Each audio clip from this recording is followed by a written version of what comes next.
저번 시간에 정임계 구조를 살펴보았죠. 오늘은 좀 더 나가보죠. 어차피 도덕경은 물론이고 세상만사 이치에 대해 이해하려면 이 정임계의 구조를 명확하게 이해할 필요가 있어요.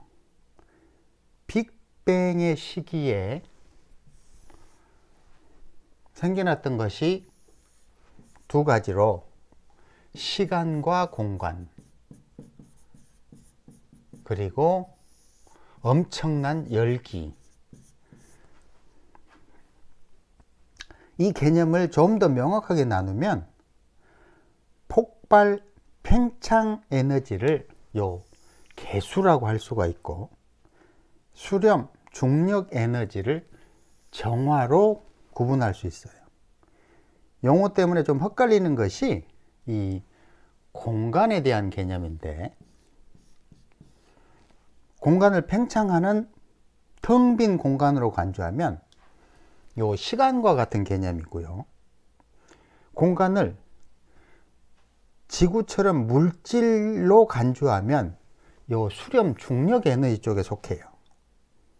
앞으로 헷갈리지 않게 공간은 지구 공간처럼 물질로 간주합니다. 따라서 간단하게 정리하면 정화는 물질이고요. 개수는 정신입니다. 그리고 정화는 공간이며 개수는 시간으로 정의합니다. 여기에서 임수는 굉장히 중요한 역할을 하죠. 정화와 개수의 균형을 잡아주는 극히 중요한 역할을 합니다.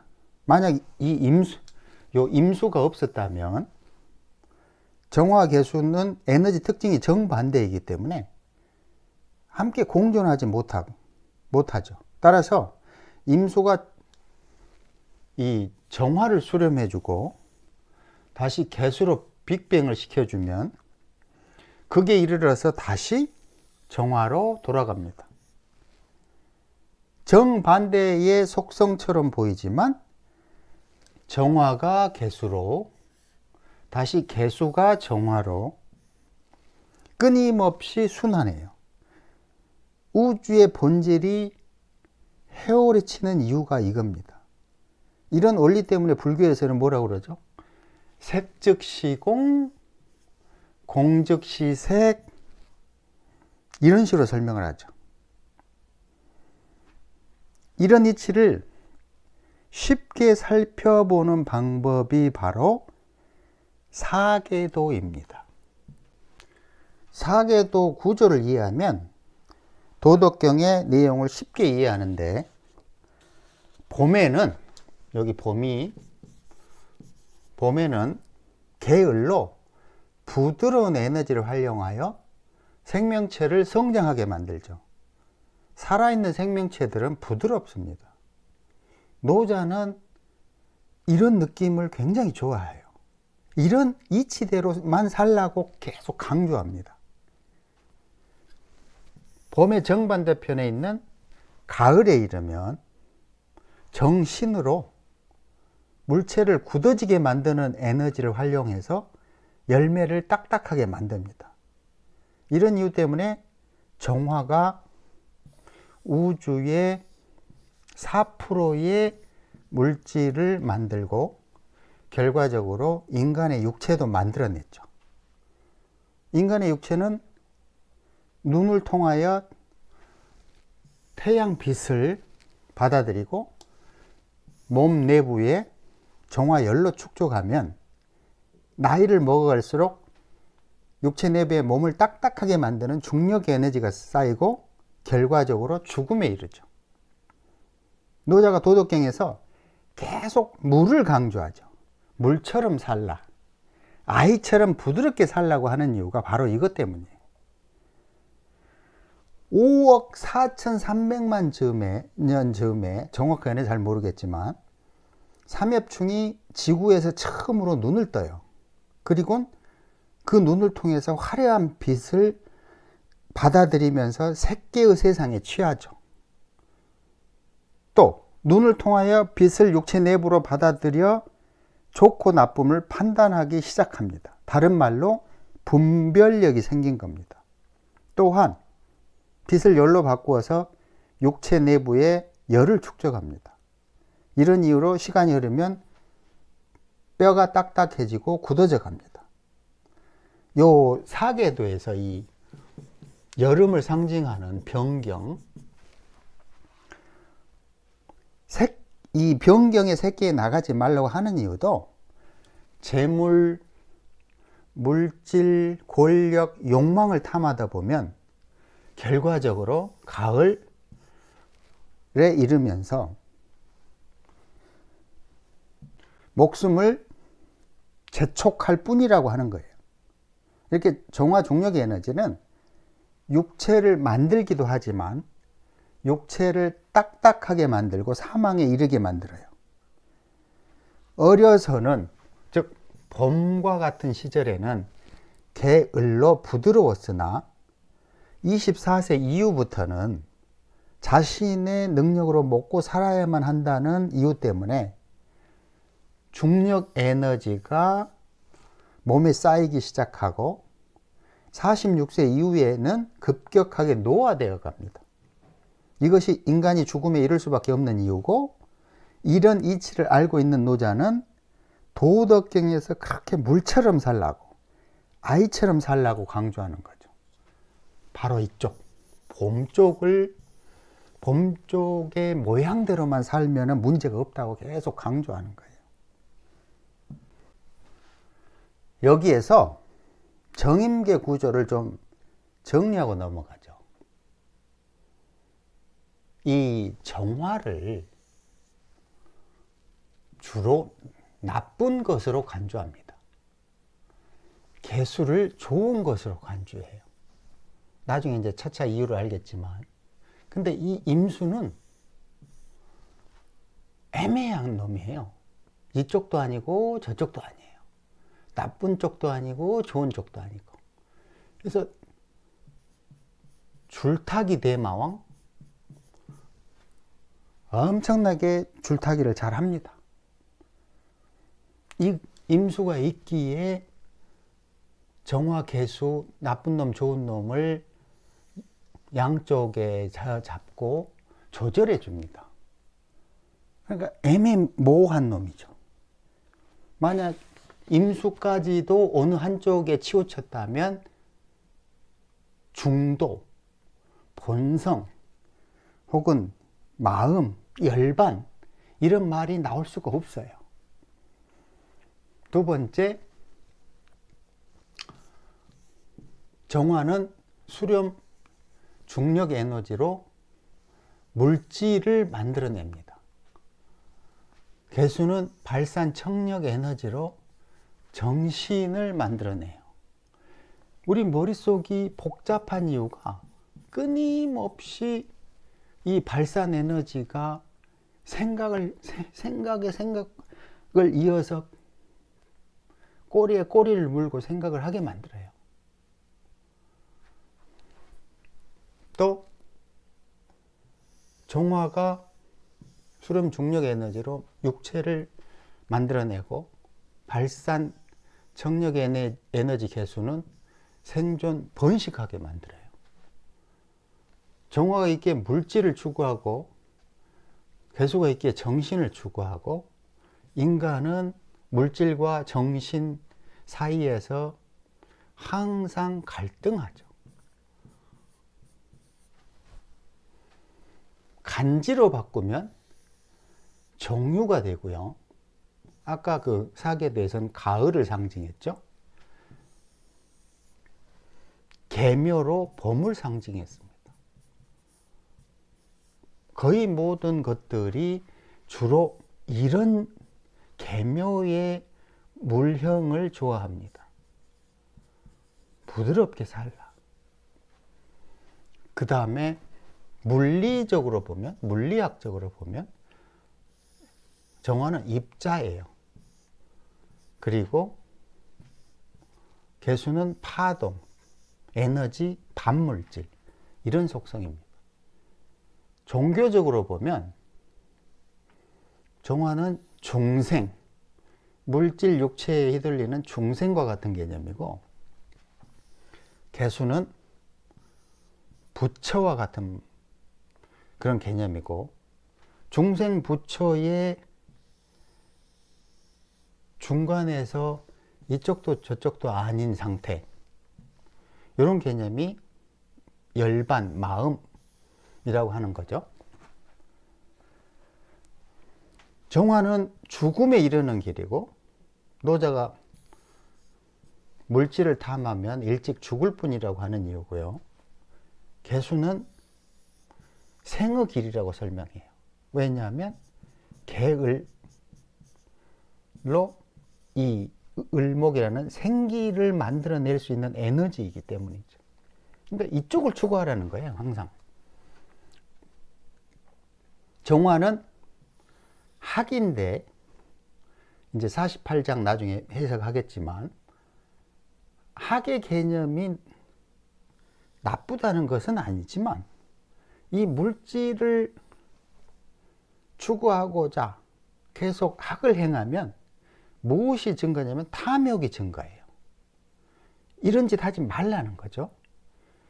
도를 행하면 결론적으로 무위에 이르는데, 이 무위가 바로 빅뱅 당시의 상황, 요걸 설명하는 거예요. 그리고 시공간으로 나누면 여기는 공간이고, 정화는 공간이고 개수는 시간이에요. 그래서 결론적으로 공즉 시색이 색즉 시공으로 계속 왔다리 갔다리 합니다. 왔다 갔다 한다는 말이 뭐예요? 계속 회오리 친다는 거예요. 이렇게. 여기에서 가장 주의하여 이해할 것은 정임계는 밀고 당기는 작용이에요. 밀고 당기는 작용. 밀고 당기는 작용을 하게 되면 회전하게 돼요. 회오리 칩니다. 정화 중력의 에너지는 자꾸 내 쪽으로 당겨오려고 그래요. 즉, 물질과 육체에 대해서 인간은 계속 내적으로 당겨오려는 욕망을 가져요. 근데 만약에 이것이 지나치면 탐욕이 돼요. 이 개수는 정반대로 밖으로 폭발하는 에너지예요. 나로부터 멀어지는 거죠. 따라서 하나는 밀고 하나는 당기는 서로 다른 상반된 에너지가 발생하는데, 오묘하게도 중간에서 이 임수가 밀고 당김을 통제하고 조절해서 균형을 맞춥니다. 이게 마음이자 열반이라고 하는 거고요. 100% 균형을 맞추면 무 상태가 되는 거예요. 조금 차이 나면 공의 상태라고 그랬고요. 만약에 물질 쪽이 많이 강해지면 색이 되는 거예요.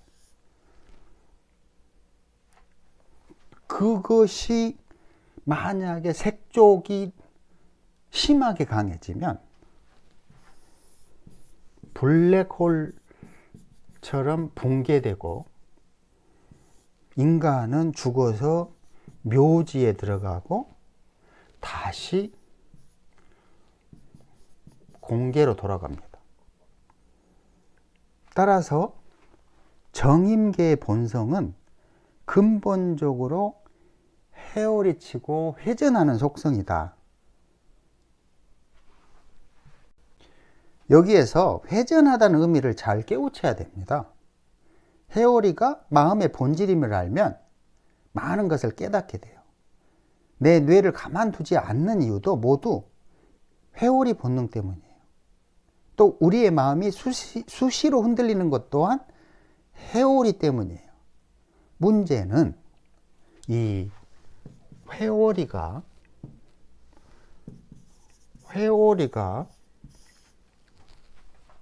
본질이며 맞는 것인데도 왜 우리 마음은 괴로운가? 왜 내 마음이 흔들리는가? 왜 괴롭다가 즐겁고 즐겁다가 괴롭고 맨날 서로 다른 나를 만나는가? 이것을 알고자 얼마나 많은 공부를 해야 합니까? 근데 이제 알았어요. 회전하기 때문이에요. 중력도, 청력도 모두 내 속성이에요. 물리학에서 말하는 것처럼 동시다발적으로 입자로도 반응하고 파동, 즉 반물질로도 튀어나와 반응합니다. 우리의 존재는 시간에 의해 결정되고 우리의 마음이 흔들리는 이유를 깨달으려면 이렇게 빅뱅의 순간으로 돌아가야만 하는 이유를 좀 알 것 같은가요? 사실 이런 마음을 알게 해주려고 얼마나 많은 책이 쓰였나요? 정말 끔찍한 정도의 분량인데도 불구하고 우리는 여전히 마음이 왜 이 모양 이 꼴인지 잘 몰라요. 그러니까 지금 설명하는 것처럼 빅뱅의 상태로 돌아가서 빅뱅의 순간에 이미 회오리 치는 속성이 결정되었고 시공간이 열리면서 노자가 주장하는 무의자연으로 138억 년을 지났습니다. 따라서 빅뱅의 순간에 이미 우리의 존재 가치와 이유를 결정한 겁니다. 내 마음이 괴롭습니다. 이유는 간단하죠. 본능을 인정하기 싫기 때문이에요. 그렇게 변덕스러운 마음을 이해하지 못하기 때문이에요. 육체를 가진 인간은 주로 이 물질 육체 쪽으로 에너지를 집중하면서 색계에 머물려는 성향이 강하죠. 그래서 노자가 주장합니다. 학을 행하면 자꾸만 물질에 대한 탐욕을 늘릴 뿐이라. 결과적으로 딱딱하게 굳어 죽음을 재촉할 뿐이라.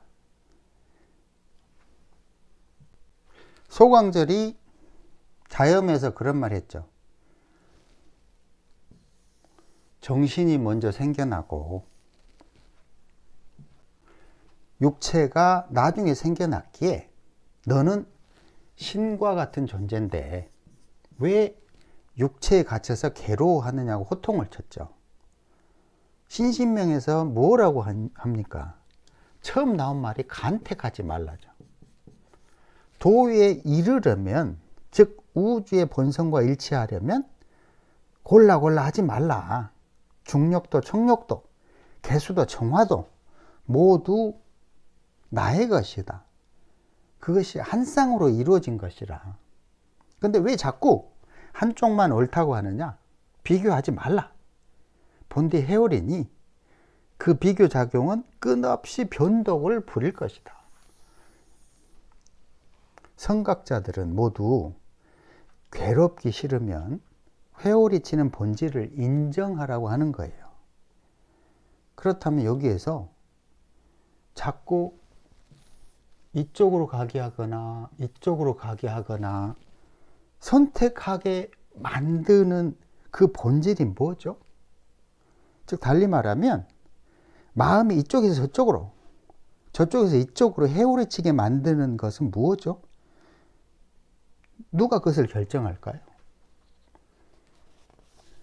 이 문제에 대한 답을 얻으려고 엄청난 공부를 합니다. 도대체 마음이 이리 괴로운데 그렇게 만드는 실체가 뭔지를 몰라요. 그게 무엇일까요? 제가 생각하는 것은 바로 시간입니다.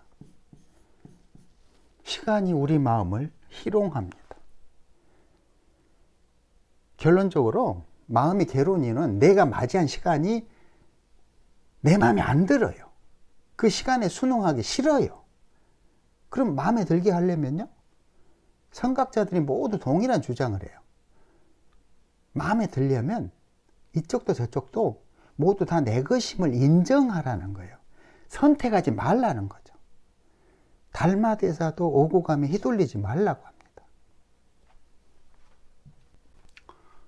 이런 말이 있어요. 임성합도 소여절외. 본성에 맡기어 도와 하나 되면 자유로워져서 번뇌를 끊어낸다. 여기서 멋진 말이긴 한데, 이 본성이 무엇이고 도가 무엇인지 명확하게 몰라요. 그 깨닫는 과정이 너무나 힘들어요. 엄청나게 많은 책들에서 얼마나 많은 표현들이 나오고 얼마나 모호한지 잡힐 듯 잡히지 않아요. 본성의 실체와 도의 정체를 알면 끝날 것 같은데, 그것을 알기가 어려우니 수십 년 공부가 허망해요. 본성과 도의 정체가 무엇일까요? 제가 생각하는 그 실체는 빅뱅 당시의 상태입니다. 정임계가 한 쌍으로 회오리 치는 본성이에요. 이것을 인정하면, 이해하고 인정하면 자유로워지고 번뇌를 끊어낸다는 것이죠. 우리는 별먼지라고 그래요. 스타더스트라고 하죠. 우주의 먼지로 만들어졌다. 인간의 존재 가치를 증명해 줄 수 있는 첫 단추가 빅뱅의 시기에 생겨난 에너지죠. 138억 년 시간이 흘러 현재 내가 존재하니까 바로 빅뱅의 순간이 본성이자 도죠. 제가 느끼기에 여기에서 한치도 벗어나지 않습니다. 책에서는 본성이 대단하고 착하고 아름답고 공하여 동요함이 없으며 인간으로서는 도저히 닿기 어려운 그 무엇이라 설명하는데, 그게 다 거짓부렁이라고 생각해요. 회오리 치는, 뺑뺑이 치는 그 본질을 이해하고 이쪽 저쪽도 다 내 것임을 이해하면 마음이 결론적으로는 고요할 수도 없고 안정될 수도 없음을 인정해야만 돼요. 그리고 그 마음이 자꾸 왔다리 갔다리 하게 만드는 시간의 장난질임을 인정해야 돼요. 항상 촐싹거리는 마음의 변화를 인정해야 할 때서야 비로소 마음이 편해진다는 겁니다.